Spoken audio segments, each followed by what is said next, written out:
लुधियाना के सुनील और उसकी बीवी रीटा एक अच्छे और संपन्न परिवार से ताल्लुक रखते थे। एक दिन रीटा की भाभी उसके घर आती है। रीटा, तुझे तो पता है तेरा भाई कुछ नहीं करता, ऊपर से 2 बच्चों की जिम्मेदारी, बेटी भी बड़ी हो गई है। तू तो बुआ है, कुछ मदद कर सकती है तो कर देना। कहाँ पैसे हैं भाभी, बस समझ लो किसी तरह हम लोग भी दिन काट रहे हैं। 2 ही तो कार है और मेरी बेटी भी बड़ी हो रही है। अब उसके लिए कार लेनी है तो 10 लाख का खर्चा तो लग ही जाएगा। तभी वहाँ सुनील आ जाता है। अरे शशि, क्या है, तू हमेशा पैसों के लिए परेशान क्यों रहती है? वैसे क्या जरूरत थी बेटे की शादी इतने बड़े घर में तय करने की? अरे पैसे नहीं थे तो ऐसे ही कर देती कहीं शादी। इतने बड़े होटल में क्यों कर रही है शादी? लेकिन यहाँ तो मामला शादी का है, डेट तय है। दरअसल तेरे भतीजे के पीएफ के पैसे आने हैं, पर उसमें देर हो रही है। जैसे ही पैसे आ जाएंगे मैं तेरे अकाउंट में डलवा दूंगी। ठीक है, हम लोग सोचकर बताएंगे। तभी वहाँ भतीजा आ जाता है। फूफा जी, आप लोग ही मदद कर सकते हैं, वरना तो कैसे काम होगा समझ में ही नहीं आ रहा। मैं वादा करता हूँ जैसे ही पैसे आ जाएंगे मैं आप लोगों को वापस कर दूंगा। हाँ भाई ठीक है। अब देख भाई, हमारे लड़के तो सारा दिन घर पर पड़े रहते हैं, ना कमाते हैं ना कुछ कमाने की इच्छा रखता है। लेकिन चल ये ले, कितने पैसे चाहिए? जी 4 लाख रुपए। ठीक है, लेकिन पैसे ध्यान से वक्त पर वापस लौटा देना। सुनील मुसीबत के वक्त बीवी के भतीजे की मदद तो कर देता है, लेकिन उन लोगों के जाने के बाद देख ले रीटा, तेरे मायके वालों ने मांगा तो दे दिया, वरना इन लोगों का मुझे कोई भरोसा नहीं है। अरे क्यों भरोसा नहीं है? इससे पहले तो कभी इन लोगों ने आपसे मदद भी नहीं ली। हाँ ली तो नहीं, लेकिन पैसे की किल्लत ही रहती है ना इन लोगों के पास।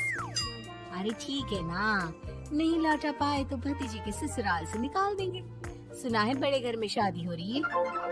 सुनील और रीटा पैसे तो दे देते हैं, लेकिन अगले रोज ही। हाँ भाई साले साहब, क्या हाल है? ठीक हूँ जीजा जी। क्या बात है, सालों बाद आपका फोन, जरूर कोई बात होगी, बताइए ना। अरे वो तेरी बड़ी भाभी आई थी, बेटी की शादी कर रही है ना, तो पैसे लेने के लिए मैंने दे दिए 4 लाख। सोचा भाई किसी गरीब की बेटी की शादी हो रही है, पुण्य मिल जाएगा। अच्छा किया जीजा जी, उनका बेटा बहुत मेहनती है, जल्द ही लौटा भी देगा। वहीं रीटा भी फोन करके हर किसी को पैसे देने की बात करती है। रीटा की भाभी शशि के पास उसके भाई का फोन आता है। तूने सुनील से पैसा लिया है क्या? नहीं भाई, सिर्फ बात की है, बोल तो रहा है कि दे देगा। वो लोग मदद करने वालों में से नहीं है, और मदद कर भी दे लेकिन समाज में गा गा कर हालत बुरी कर देते हैं। अब गाने दीजिए ना भाई, मैं क्या कर सकती हूँ, मेरे पास कोई ऑप्शन भी तो नहीं है। बेटी की अगले हफ्ते शादी जो है। शशि की बेटी की शादी हो जाती है, लेकिन शादी के 1 महीने बाद ही सुनील का फोन भतीजे के पास आता है। हाँ भाई, शादी तो हो गई हम लोगों की दुआ से। अब देख, ऐसा ही फायदा होता है पैसे वाले रिश्तेदार हो तो। तेरे वक्त पर हम कैसे खड़े हो गए थे, लेकिन अब पैसा लौटा दे भाई।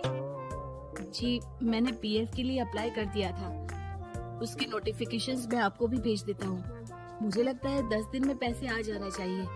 जैसे ही पैसा आएगा मैं आपके अकाउंट में डाल दूंगा। और ना जी ना, कोई नोटिफिकेशन नहीं चाहिए, पैसा चाहिए पैसा। ठीक है अंकल, बस 10 दिन का समय दे दीजिए। अभी हफ्ता भी पूरा नहीं होता कि भतीजे के पास उसके गांव के दूर के चाचा का फोन आता है।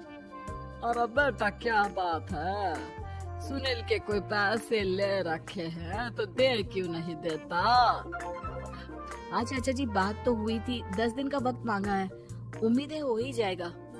अरे फोन कर रहा है, रोज बता रहा था कि बेटी की शादी में मदद की थी। अब क्या है ना, भले ही शादी 10 दिन रोक देते, लेकिन सुनील से मदद नहीं लेनी चाहिए थी। याद है ना, मधु की मदद करके कितना बदनाम कर दिया था उसने पूरे घर को सोसाइटी में। हाँ चाचा जी, मैं भी यही सोच रहा था कि उन लोगों से मदद नहीं लेनी चाहिए थी। कई लोगों के फोन आ चुके हैं। वही रीटा अपनी भाभी को फोन कर देती है। क्या है भाभी, कब पैसे लौटाओगी? पता है ना ये कितना बोल रहे थे तुम्हारे बोलने पर मैंने पैसे दिए हैं। भाभी अब तो आपके बेटे की कार बेच दो और हम लोगों के पैसे दे दो। अरे लेकिन रीटा, बात तो 3 महीने की हुई थी ना, अभी तो 2 महीने भी नहीं हुए पैसा लिए, थोड़ा तो सब्र करो। नहीं नहीं भाभी, वैसे मेरा बेटा टिक्कू आ रहा है आप लोगों के घर रहने के लिए, उसको अच्छे से खिलाना पिलाना, समझी? भाभी को समझ में नहीं आता कि वो क्या करे। वो बेटे से बात करती है। अरे माँ, इन लोगों से मदद लेकर सच में बहुत बड़ी गलती कर दी। मुझे खुद समझ में नहीं आता कि कैसे इन लोगों के पैसे जल्द से जल्द दे दूं। तभी डोरबेल बजती है और रीटा का बेटा टिक्कू घर में आता है। आओ बेटा, मामी के घर पहली बार आए हो रहने। आप पापा बोल रहे थे कि आप लोग पैसे का ब्याज तो दे नहीं पाओगे, तो तब तक मैं यहीं रह लूं। और हाँ, मैं एसी के बिना नहीं सो पाता। आप लोग अपना देख लेना और पैसे जल्दी लौटा देना, क्योंकि मैं थोड़ा जल्दी जाना चाहता हूँ। रीटा का फोन शशि के पास आता है। भाभी, पैसे कब तक दोगे? बेटे की विदाई के बाद शशि के घर का माहौल बिल्कुल बदल जाता है। वो हर वक्त बेटे से उसके पीएफ के पैसे पूछती, और पीएफ यानी कि सरकारी काम। आजकल में पूरा 1 महीना और बीत जाता है। भाभी, मैं और ये अमेरिका जा रहे हैं, घूमने के लिए पैसों की बहुत जरूरत है। रीटा, मैं पूरी कोशिश कर रही हूँ कि जल्द से जल्द पैसे का इंतजाम कर दूं, लेकिन पक्का नहीं बोल सकती। तभी सुनील का फोन भतीजे के पास आता है।